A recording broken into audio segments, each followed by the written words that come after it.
ವರ್ಷ ಆಚರಣೆ ಸಿದ್ಧತೆ ನಡೀತಾ ಇದೆ ರಾಜ್ಯಾದ್ಯಂತ ಮತ್ತು ಬೆಂಗಳೂರಲ್ಲೂ ಕೂಡ ವಿಶೇಷವಾದಂತ ಪೊಲೀಸ್ ವ್ಯವಸ್ಥೆಗಳು ಕೂಡ ಮಾಡ್ಕೊಳ್ಬೇಕಾಗುತ್ತೆ ಸರ್. ಇದಕ್ಕೆ ಸಂಬಂಧಪಟ್ಟಂತೆ ಏನೇನು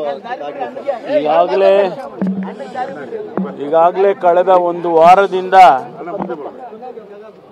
ನಾನು ವಾರದ ಹಿಂದೆನೇ ನಮ್ಮ ಹಿರಿಯ ಪೊಲೀಸ್ ಅಧಿಕಾರಿಗಳ ಜೊತೆಯಲ್ಲಿ ಚರ್ಚೆ ಮಾಡಿದ್ದೇನೆ. ಅದರ ಜೊತೆಗೆ BBMPಯ ಕಮಿಷನರು, ನಮ್ಮ ಬೆಸ್ಕಾಂ ಚೀಫ್ ಇಂಜಿನಿಯರು, ಆಮೇಲೆ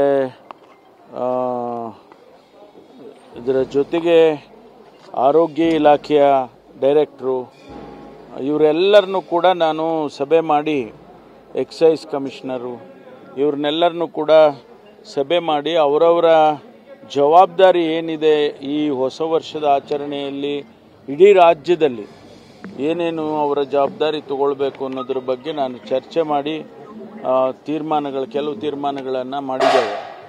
ಅದರ ಹಿನ್ನೆಲೆಯಲ್ಲಿ ವಿಶೇಷವಾಗಿ ಬೆಂಗಳೂರಿನಲ್ಲಿ ಪ್ರತಿ ವರ್ಷ ಸಾವಿರಾರು ಜನ ಸೇರಿ ಏನು ಈ ಆಚರಣೆಯನ್ನು ಮಾಡ್ತಾರೆ. ಆ ಸಂದರ್ಭದಲ್ಲಿ ಕೆಲವು ಸಂದರ್ಭದಲ್ಲಿ ಗಲಾಟೆಗಳಾಗುತ್ತೆ, ಕೆಲವು ಸಂದರ್ಭದಲ್ಲಿ ತಳ್ಳಾಟ ನೂಕಾಟ ಆಗುತ್ತೆ.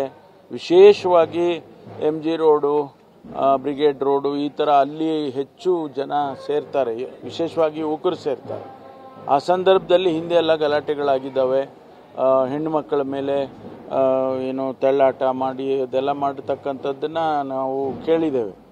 ಹಾಗಾಗಿ ಆ ವಿಷಯದಲ್ಲಿ ಸ್ವಲ್ಪ ಹೆಚ್ಚಿನ ರೀತಿಯಲ್ಲಿ ವ್ಯವಸ್ಥೆ ಮಾಡಿಕೊಳ್ಬೇಕು ಅಂತೇಳಿ ಪೊಲೀಸ್ ಹೆಲ್ಪ್ ಡೆಸ್ಕ್ ಇರ್ಬೋದು, ಆಮೇಲೆ ಆ್ಯಂಬ್ಯುಲೆನ್ಸಸ್ ಇರ್ಬೋದು, ಪವರ್ ಕನೆಕ್ಷನ್ಸು, ಅಕಸ್ಮಾತ್ ಪವರ್ ಹೋಗ್ಬಿಟ್ರೆ ಏನು ಮಾಡಬೇಕು ಅಂತ ಈ ಥರದ್ದೆಲ್ಲ ಕೆಲವು ವಿಚಾರಗಳಲ್ಲಿ ನಾವು ಎಚ್ಚರಿಕೆ ವಹಿಸ್ತಕ್ಕಂಥ ಕೆಲಸವನ್ನು ಮಾಡಿದ್ದೇವೆ. ನನಗೆ ವಿಶ್ವಾಸ ಇದೆ ಈ ಬಾರಿ ಈ ಆಚರಣೆಯಲ್ಲಿ ಸಂತೋಷದಿಂದ ಅವರೆಲ್ಲ ಆಚರಣೆ ಮಾಡ್ತಾರೆ. ನಾವು ಅಷ್ಟಕ್ಕೆ ಅವಕಾಶ ಮಾಡಿಕೊಡ್ತೇವೆ, ಆದರೆ ಯಾವುದೂ ಅಹಿತಕರವಾದ ಘಟನೆ ನಡೀಬಾರ್ದು ಅಂತೇಳಿ ಎಚ್ಚರಿಕೆಯನ್ನು ವಹಿಸಿದ್ದೇವೆ.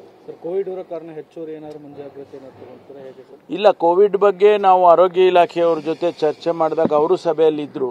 ಅವರು ಆತಂಕ ಪಡ್ತಕ್ಕಂಥದ್ದೇನಿಲ್ಲ. ವಯಸ್ಸಾದವರು ಸ್ವಲ್ಪ ಹೆಚ್ಚಿನ 60-65 ಈಗಾಗಲೇ ನಮಗೆ ಅಡ್ವೈಸರಿ ಇಶ್ಯೂ ಮಾಡಿದ್ದಾರೆ. 60 ವರ್ಷದ ಮೇಲಿನವರು ಎಲ್ಲಿ ಜನ ಸಂದಣಿ ಜಾಸ್ತಿ ಇದೆ ಅಲ್ಲಿ ಹೋದಂಥ ಸಂದರ್ಭದಲ್ಲಿ ಮಾಸ್ಕ್ ಎಲ್ಲ ಹಾಕೋಬೇಕು ಅಂತ ಅದನ್ನು ಸ್ವಲ್ಪ ನಾವು